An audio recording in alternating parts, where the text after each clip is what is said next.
अंतर्राष्ट्रीय मुद्रा कोष यानी आईएमएफ से राहत पैकेज लेने के लिए पाकिस्तान हर संभव कदम उठा रहा है। पाकिस्तान ने अपने यहाँ पॉलिसी दरों में एक मुश्त 300 बेसिस पॉइंट की बढ़ोतरी की है और इस बढ़ोतरी के बाद वहाँ पर जो नीतिगत दर है, जो रेपो रेट है, वो 20% हो गई है। पाकिस्तान ने इसके अलावा बिजली की दरों में भी अतिरिक्त शुल्क लगाया है, उसमें भी बढ़ोतरी की है। प्रति यूनिट 3 रुपये 26 पैसे का सरचार्ज लगाया जाएगा वहाँ पर बिजली के बिलों पर। सर, ताज़ा फैसलों का असर क्या होगा?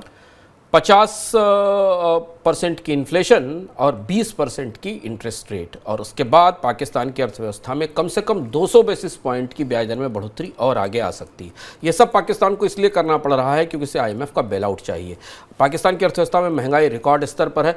लगातार अगर पिछले एक साल में आप देखें तो एनर्जी के प्राइसेस में बढ़ोतरी हुई और यही वो एनर्जी की सब्सिडी की चुनौती थी जिससे हम लगातार पिछले एक साल से पाकिस्तान के संदर्भ में करीब से देख रहे हैं कि पाकिस्तान में जो ऊर्जा पर दी जा रही सब्सिडी थी, बिजली को जो सस्ता रखने की कोशिश की गई थी, पेट्रोल डीजल पर जो सब्सिडी दी गई थी, उसका असर पाकिस्तान की अर्थव्यवस्था पर पड़ा है। इस बढ़ोतरी के बाद पाकिस्तान को क्या आईएमएफ का बेल आउट मिल पाएगा, देखना होगा। लेकिन पाकिस्तान की अर्थव्यवस्था में हर तरह से मौद्रिक स्तर से भी, महंगाई के स्तर से भी, उत्पादों के उत्पादन और मांग के स्तर से भी चौतरफा गहरा संकट है और सारी कोशिशें इस बात की हैं कि उसे 1.1 अरब डॉलर का बेल आउट आईएमएफ से किसी तरह मिल जाए। लेकिन वो बेल आउट भी बहुत लंबी मदद नहीं करेगा क्योंकि पाकिस्तान का विदेशी मुद्रा भंडार बेहद सीमित है।